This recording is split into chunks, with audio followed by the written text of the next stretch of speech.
지난주에 이어서 여러분 하프타임에 대한 이야기를 함께 나누려고 합니다. 모세는 그의 전반전을 어쩌면 화려하게 보냈는지 모르겠습니다. 이집트의 왕자로 화려한 인생을 살았던 그가 한 사람을 살해하고 미디안 광야로 도망을 치게 되면서 그의 인생의 하프타임을 맞이하게 되었습니다. 그는 그때 이렇게 생각했을 것입니다. 이제 나는 끝났다. 이제 나는 더 이상 경기에 뛸 수 없는 선수고 벤치 멤버이다.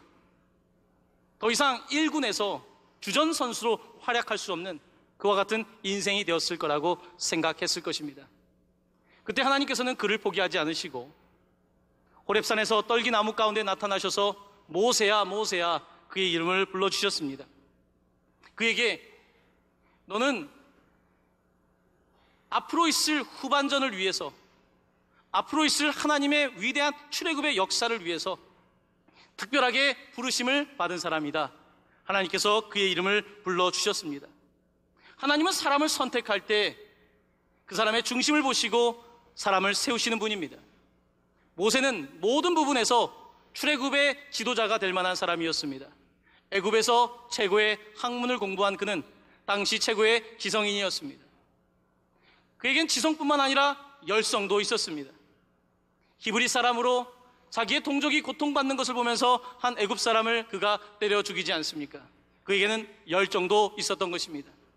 지성과 열정을 모두 겸비했지만 이제 나는 쓸모없는 사람이다, 나는 별로 가치 없는 사람이다 라고 생각하며 그의 삶을 보내고 있던 모세에게 그의 하프타임 가운데 하나님께서 나타나셔서 모세야 모세야 부르시며 그에게 사역을 맡겨주셨습니다. 하나님은 그에게 어떤 사역을 맡겨주셨을까요? 출애굽기 3장 11절, 오늘 우리가 읽은 본문은 이렇게 말씀하고 있습니다. 저와 함께 한 목소리로 봉독합니다. 이제 내가 너를 바로에게 보내어 너에게 내 백성 이스라엘 자손을 애굽에서 인도하여 내게 하리라. 아멘. 하나님께서는 그를 다시 애굽에 돌려보내서 이제부터 정말 본 게임을 할 수 있도록 그를 보내겠다고 말씀하고 계십니다. 그때 모세는 하나님께 이렇게 대답합니다. 내가 누구이기에 바로에게 갑니까? Who am I? 내가 도대체 누구이기에 그런 일을 감당할 수 있습니까? 모세는 다소 부정적인 대답을 하고 있습니다. 여러분, 하나님께서 우리에게 어떤 일을 요구하실 때 yes라고 말할 수 있고 no라고도 말할 수 있습니다. 모세는 no라고 말하고 있는데 그 이유는 어디에 있습니까? 바로 who am I? 내가 누구이기에? 라고 하는 질문에 그의 대답은 담겨 있습니다. 나는 그런 일을 할 만한 사람이 못 됩니다. 나는 살인자입니다. 나는 도망자입니다.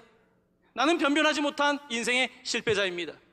나는 지금 목자로 피신하는 사람입니다. 나는 비겁한 사람입니다. 그에게 수많은 이유가 있었습니다. Who am I? 나는 그렇고 그런 사람입니다. 하나님, 나는 그런 일을 감당할 수 없습니다. 모세는 자기에 대한 부정적인 생각을 하고 있었습니다. 부정적인 생각을 하는 사람은 일단 no라고 말한 이후에 no에 대한 답변을 만들어냅니다. 나는 그런 사람이라는 답변입니다.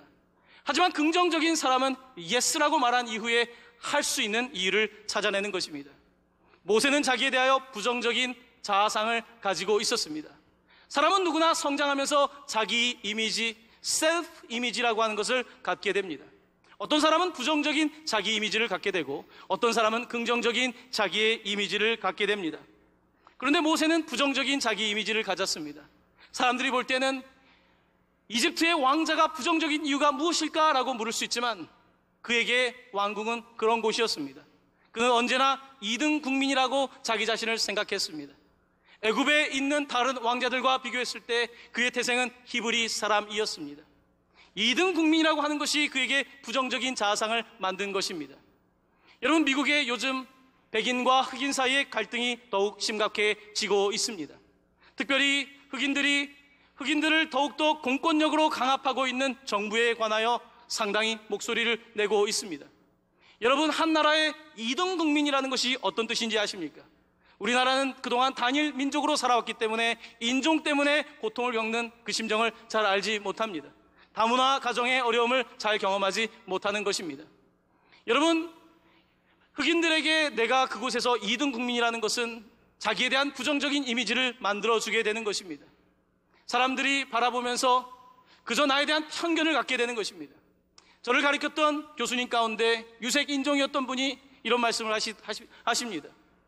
내가 넥타이를 메고 양복을 입고 다니지 않으면 사람들은 나를 그냥 학교에 청소하는 사람으로 알고 있기 때문에 그래도 나는 항상 옷을 제대로 입어야 된다는 것입니다. 여러분, 이것이 얼마나 억압이고 폭력입니까? 내가 피부 색깔이 하얄 경우에는 내가 옷에 관하여 그냥 넥타이를 안 해도 교수님처럼 보일 수 있지만 타이를 제대로 하고 양복을 갖춰 입지 않으면 교수로 보이지 않는 이와 같은 사회가 바로 2등 국민이 겪고 있는 그와 같은 아픔을 드러내는 것입니다. 모세는 2등 국민이었습니다. 나는 태생이 그렇습니다. 나는 그런 사람입니다 라고 말하며 Who am I? 나는 누구입니까? 내가 누구입니까? 나는 그런 사람입니다. 모세는 이렇게 답변하고 있는 것입니다. 하나님은 그때 모세를 불러주셔서 모세에게 새로운 인생을 주십니다. 모세에게 묻는 질문은 오늘 설교의 주제처럼 내가 누구이기에가 아니라 내가 누구의 것이기에, Who am I가 아니라 Whose am I? 내가 누구이냐가 아니라 내가 누구의 것인가 라고 하는 질문입니다. 여러분, 내가 나에 대해서 물어보면 뻔한 답이 나올 겁니다. 나는 이거입니다. 내 학력 말할 것이고 내 태생, 경제력, 직업 이런 것들이 나라고 생각합니다. Who am I? 내가 누구인가라고 하는 질문은 내 인생의 문제를 해결하지 않습니다. 하나님께서는 우리에게 두 번째 중요한 질문을 던져주십니다. Whose are you? 너는 누구의 것이냐? 내가 누구의 것이냐라고 하는 질문을 주시는 것입니다. 여러분, 저는 청소년 시기에 하나님께 은혜를 받고 성령 경험을 하면서 한 가지 배운 것이 있습니다. 나는 하나님의 것이다. 내가 학창시절에 공부하는 이유가 있다면 하나님의 영광을 위한 것이다. 하나님의 영광을 위하여 내가 그의 것이기 때문에 내가 하나님께 드려지는 것입니다. 여러분, 저보다 공부 잘하는 사람이 얼마나 많겠습니까? 그걸 보면서 나는 머리가 나빠? 그러면 노력하지 않겠지요. 다른 친구들을 보면서 사교육을 많이 할 때 나는 저렇게 경제적인 서포트를 받을 수 없어. 이와 같은 생각에 놓여있다면 아무것도 할 수 없는 것입니다. 하지만 내가 누구인가라는 질문이 아니라 나는 누구의 것인가 라고 질문할 때 비로소 우리의 인생은 달라지게 되는 것입니다. 여러분, 조선시대의 사람들은 유교적인 생각에서 내가 누구의 것이라고 생각했는지 아십니까? 나는 부모의 것이라고 생각했습니다. 그래서 효도가 조선시대의 가장 중요한 덕목이었습니다. 또 다른 덕목이 뭡니까? 나는 국가의 것이다. 그래서 충사상이 있었던 것입니다. 나라를 위하여 목숨을 바치는 것입니다. 충효 사상은 바로 조선시대의 생각이었습니다. 이 모든 그들의 삶은 내가 누구의 것인가에 따라서 결정되었던 것입니다. 자, 그렇다고 한다면 우리 그리스도인들은 도대체 누구의 것일까요? 성경은 우리에게 너무나 명확하게 그 대답을 주고 있습니다. 고린도전서 3장 23절입니다. 저와 함께 한 목소리로 봉독하도록 하겠습니다. 너희는 그리스도의 것이요 그리스도는 하나님의 것이니라. 한 번 더 봉독하겠습니다. 너희는 그리스도의 것이요 그리스도는 하나님의 것이니라. 아멘. 너희는 그리스도의 것이라고 말씀하고 있습니다.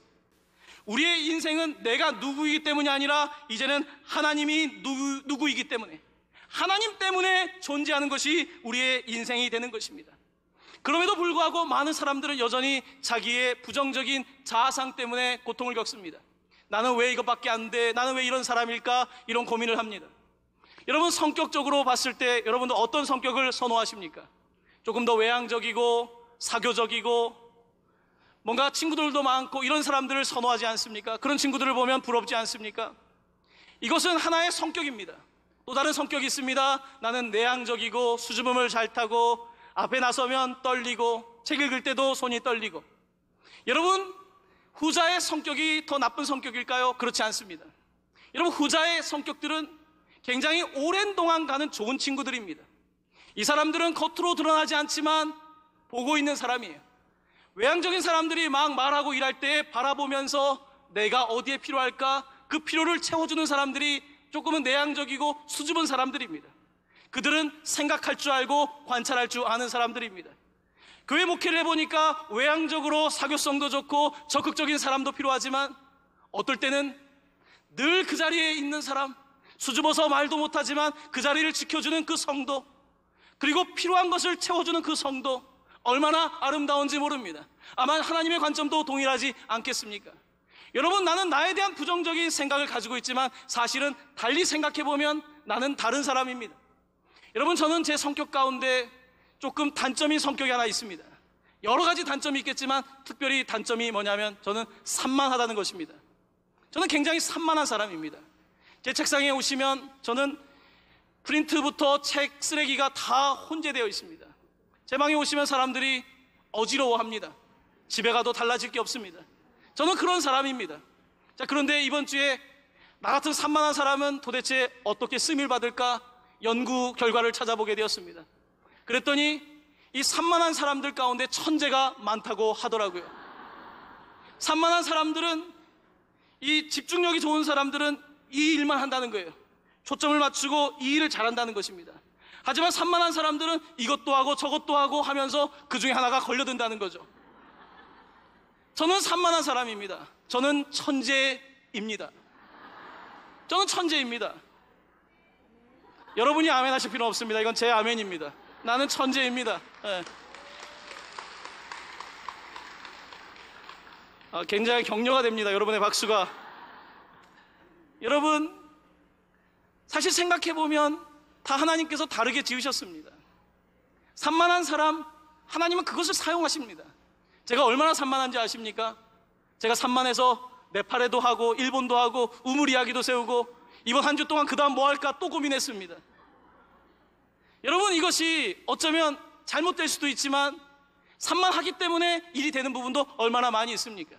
하나님께서는 모세를 불러주셔서 이렇게 말씀하는 겁니다.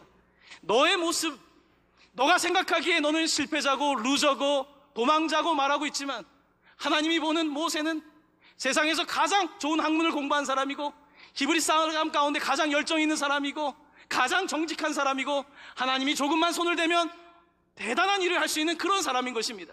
하나님은 그 모세를 부르고 계시는 것입니다. 그렇습니다. 우리는 내가 누구인가 묻기 전에 내가 누구의 것인지에 관하여 물어야 합니다. 그때 비로소 내 인생에 인지적인 변화가 일어나게 되고 믿음의 변화가 일어나게 되고 그러면서 내 삶은 변하게 될 수 있는 것입니다. 이렇게 모세가 하나님 앞에서 자기 자신을 변화되는 기회를 갖게 됩니다. 여러분, 모세는 이제 깨닫게 됩니다. 내가 하는 게 아니라 하나님이 하시는구나. 여러분, 요한복음에 포도나무와 가지의 비유가 있지 않습니까? 요한복음 15장 5절 말씀입니다. 저와 함께 화면을 보면서 한 목소리로 봉독합니다. 나는 포도나무요 너희는 가지라. 그가 내 안에 내가 그 안에 거하면 사람이 열매를 많이 맺나니 나를 떠나서는 너희가 아무것도 할 수 없음이라. 아멘. 얼마나 위대한 말씀입니까? 나는 그냥 가지라는 것입니다. 그가 포도나무입니다.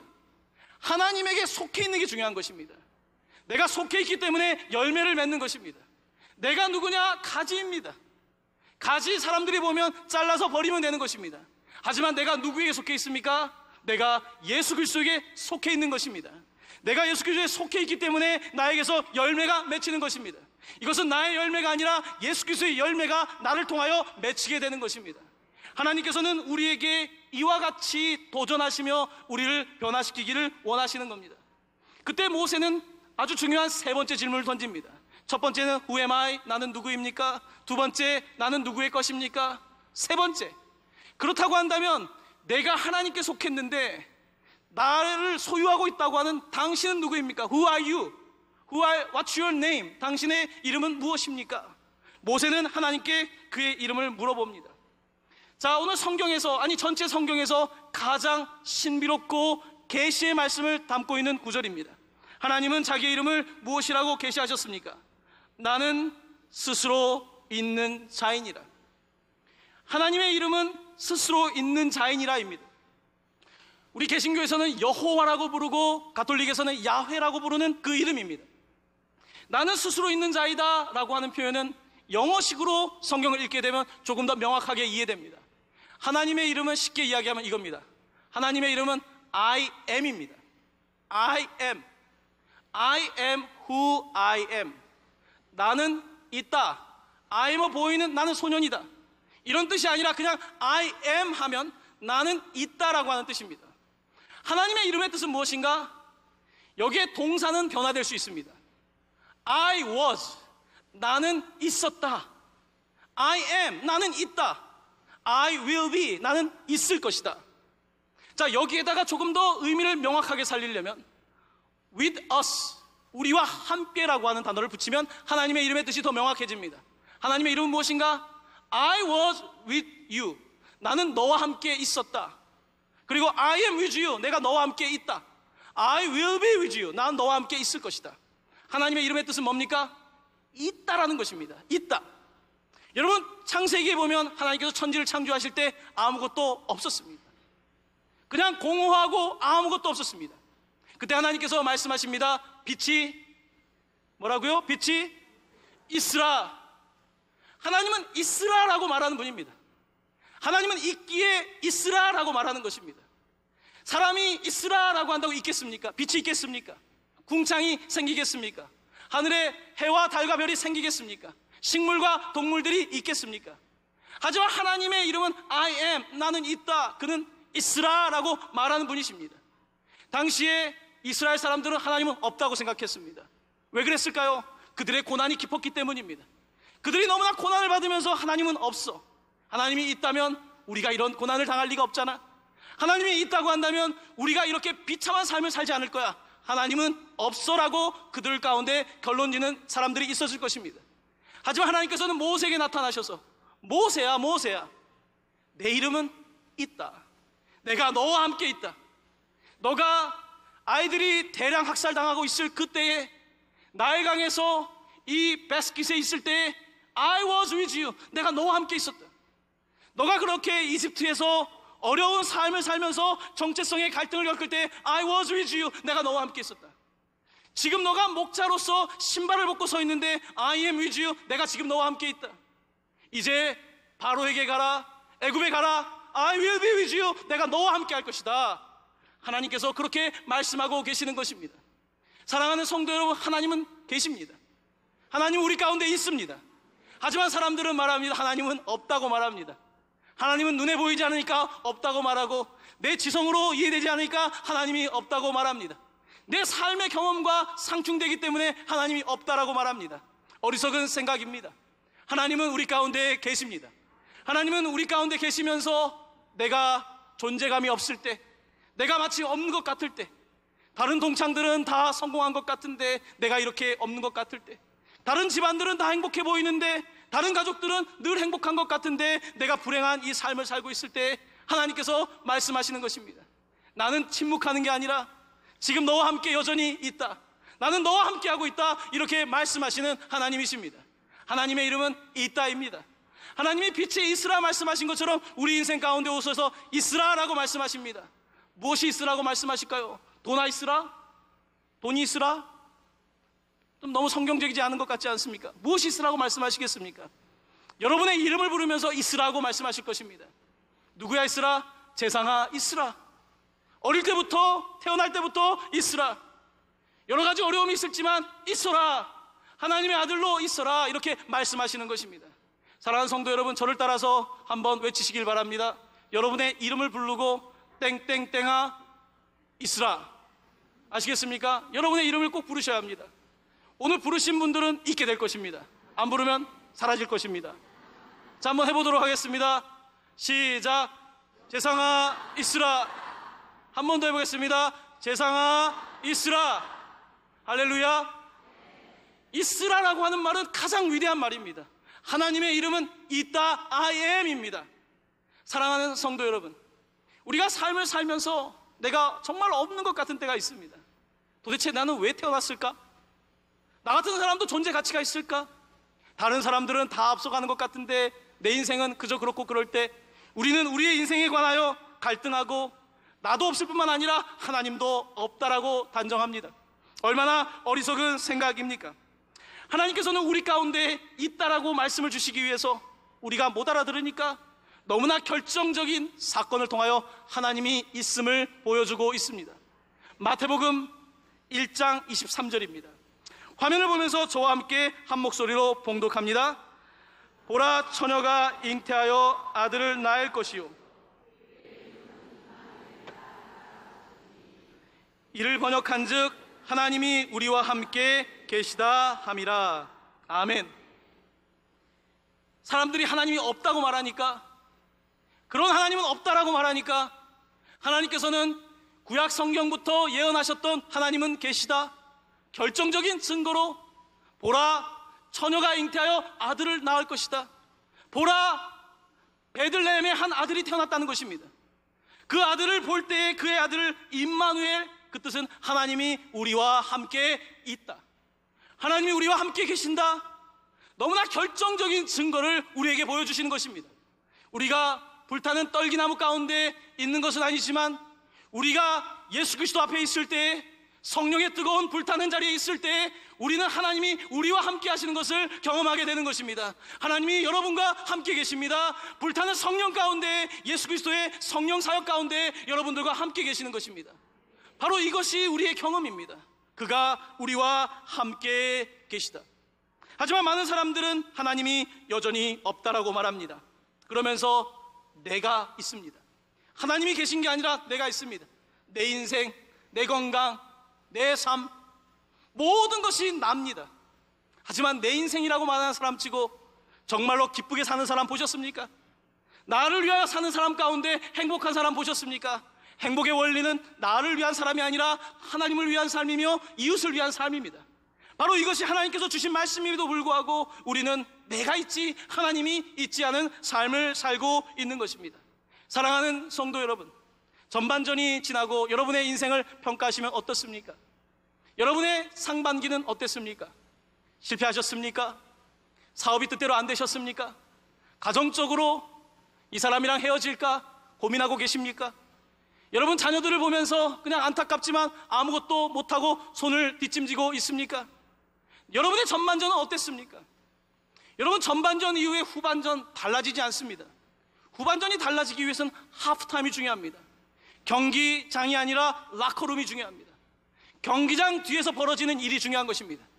감독과 함께 모여서 전반전을 생각하고, 전반전에 우리가 잘못했던 것들을 생각하고, 앞으로 펼쳐질 후반전을 생각하면서 같이 하나가 되는 것, 새로운 생각과 도전으로 나아가는 것, 이것이 후반전에 승리하는 비결입니다. 사랑하는 성도 여러분, 갑자기 후반전이 달라질 거라고 생각한다면 착각입니다. 우리가 복권 당첨되듯이 신앙생활을 하는 것 아닙니다. 하나님께서는 변화를 시작하실 때 어떻게 시작하시는지 아십니까? 바로 여러분을 변화시키십니다. 사람을 변화시키십니다. 사람을 변화시킬 때 그 사람이 하나님을 위한 사람이 되는 것입니다. 오늘 하나님께서는 하프타임을 통해서, 모세 이야기를 통해서 여러분의 인생에 개입하시고 변화시키시기를 원하십니다. 하나님은 여러분들을 주전 선수로 기용하기를 원하십니다. 벤치 멤버가 아니라 주전 멤버, 하나님의 역사 가운데의 주전 멤버, 하나님은 그렇게 여러분들을 부르시고 사용하기를 원하십니다. 사랑하는 성도 여러분, 이제 벤치에서 일어나십시오.